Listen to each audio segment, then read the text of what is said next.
What's up to my NASCAR fans? 3 Wide here, Tom Ludermoser, and today I want to talk about the Gen 7 race car.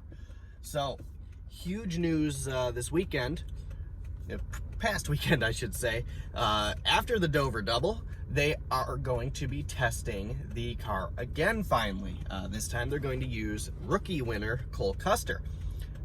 But some news they didn't come out and announce because it wasn't NASCAR affiliated was that back on Monday, after Sunday's Daytona road course race won by Chase Elliott, IMSA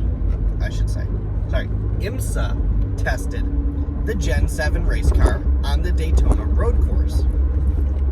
Now, whether they tested on the Daytona road course just for a little road course practice, or if they're going to be actually running Daytona next year. I mean, obviously we know the Clash is going to be run on the road course, but we'll see.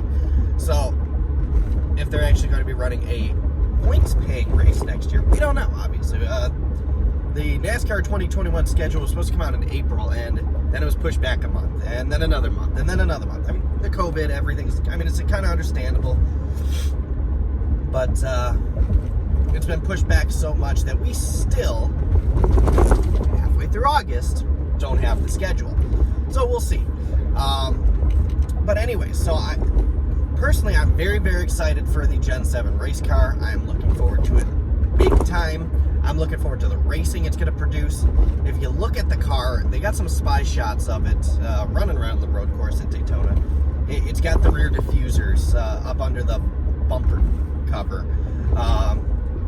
It's got a built-in, very aggressive spoiler. It's got a slightly sleeker roof line to give it more of a Mustang, Camaro, sports car-esque roof line. So I'm really looking forward to it. I'm excited. I can't wait to see what we get out of this. Everybody's always but I want to address some of the things that I'm seeing all over, whether it be Facebook or Instagram or Twitter or whatever it may be. What a lot of people are saying and kind of whining about is that it's another sticker car. Look, they're all going to look the same. This one kind of looks like a Dodge. Dodge is coming back. Dodge is not coming back.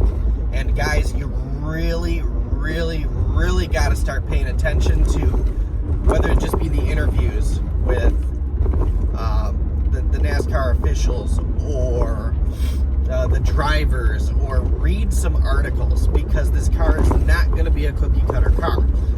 The cool thing is, it is going to have one chassis. That chassis is going to come, it's a NASCAR spec chassis. I apologize about the shaky camera. This is the absolute worst road in Michigan. Every little chunk of concrete is flip-flopped. It's really funky. Whoever built this road needs to not build roads ever again. Anyways, so back to the main point. So the main chassis is going to be built by NASCAR or an affiliate, so it's not going to be a Joe Gibbs chassis or a Hendrick Motorsports chassis or an RCR chassis. It is actually going to be a NASCAR spec chassis, which is going to hopefully decrease the costs of the chassis. It's obviously, for the teams, going to decrease the development costs. They're not going to have to keep trying to dump money into developing new chassis and updated chassis. So it's, when they do come out with these cars,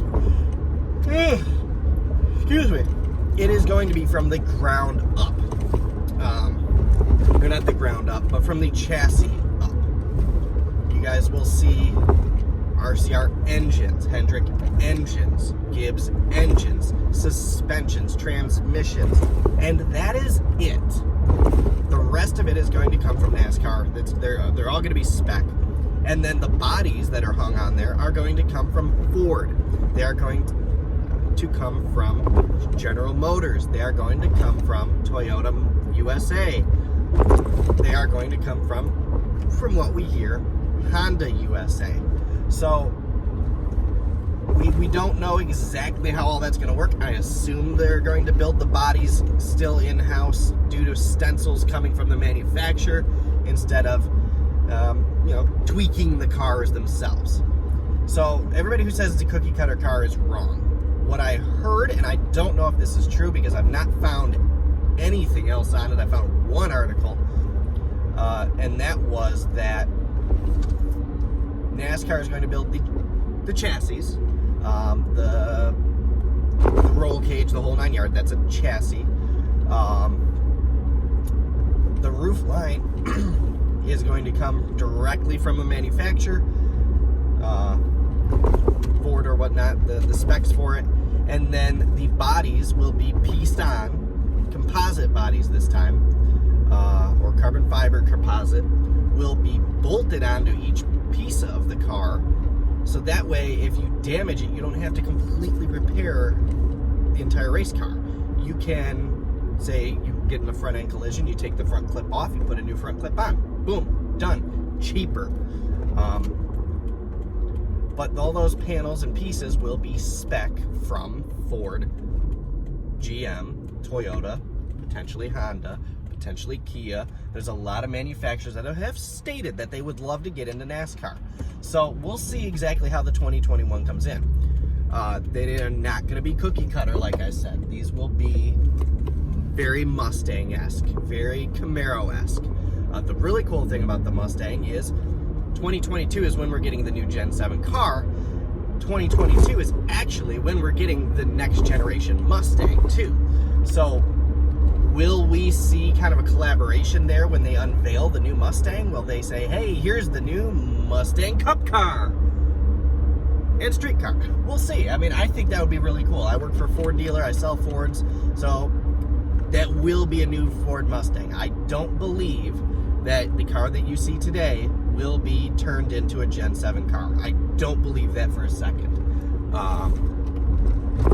But also, we have the powertrain to talk about. And this is something that this flusters everybody. NASCAR and the higher-ups in NASCAR, some of the R&D guys, have all confirmed that it won't be 2022, but it will be very, very close after that. Could it be 23? I don't know. That NASCAR is going with electrification. Oh my God! I don't want to watch NASCAR with no sound! Why are we gonna... No, death to NASCAR! It's gonna... Shut up, guys. Let's just be honest with ourselves. Shut up. 99% of NASCAR fans don't have the slightest clue what electrification means in a car. It doesn't mean they're going to be going and putting 600 batteries in a car and they're going to go around the racetrack and all you're going to hear is no, that is not what electrification means. So more than likely, NASCAR is going to be installing a mild hybrid powertrain. So in layman's terms, what that is, and no, that is not a Toyota Prius type powertrain either. That is like what you see in the Chevy Malibus before they discontinued them, or the Ram with the e-torque system, the Ram truck with the e-torque system. That's a mild hybrid, but people love those. The LaFerrari, the Porsche 918, the McLaren P1, those are all mild hybrids, yet they are all some of the fastest cars in the world. So guys, don't freak out when it comes to electrification. You always want to talk about race on Sunday, drive on Monday, or buy on Monday. Well, go to a dealership. I work at a Ford dealership. I have 4 cars off the... Well, when you include them all that are coming out later this year, we've got 5 or 6 cars out there that are either hybrids or electric cars. That's what you buy. That is what is in the showroom today. So when you're complaining that you want to see race on Sunday, buy on Monday, that's what's going to happen. You're going to see that. So guys, please stop freaking out about the race cars. You're not going to lose out on the sound. A lot of people are freaking out about the sound on the cars now already. that they're hearing at the testing. Don't. It's very simple. NASCAR has not made them quieter in order to increase airflow, aerodynamics, the efficiency of the engines, to better the race car. They've gone with, instead of taking your exhaust pipes down the back of the side, down the middle of the car and then out the right side, they've gone for a split pipe design. So the exhausts go out both sides. Technically, the car is probably going to be just as loud, but the pipes are just going to be on different sides. So, you know, there's a lot of reasons for that. That electrification, the mild hybrid though, guys, what that is going to do, it's not going to make the cars quieter. It's not going to make the cars any less exciting to watch. What it's going to do is actually probably going to make it a little more exciting. NASCAR could opt to do several different things with it. Whether it be you can shut the gas engine off under caution. Or when they go down pit road, it automatically triggers something and it runs on just the electric motor, so that to a top speed, so that you can't speed on pit road anymore. There are so many different applications for this, and we'll just have to wait to see what NASCAR does with it. Could it be a push to pass system, kind of like you see in Formula One? A lot of people say we don't see any passing. So what that could potentially do is the driver's racing, he's got his hands on the wheel, and then he hits a button with his thumb. And what that does is it takes some of that electric power, the instant torque, because people don't realize electricity is instant, even on a car. That's why the Tesla is quicker to 60, or actually it's quicker to 100 than most cars are to 60. It's instantaneous torque. So you hit that. Does that give you another 20, 30, 40 horsepower? Give you the opportunity to pass, whether it be a late race pass, mid race pass, whatever it may be. We'll have to see how NASCAR does it. So guys, lots of stuff to look at. You got your single rear lug, you got your single lug nuts. That's another one people are freaking out about. Guys, it's not going to ruin pit stops. It's going to make the pit stops about a second and a half quicker, but nonetheless, it's going to make it a lot safer.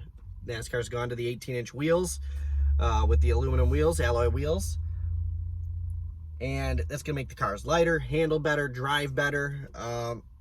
But the lug nut, the single lug nut, doesn't wear and bend at that alloy quite as much as 5 or 6 lug nuts would, very small ones.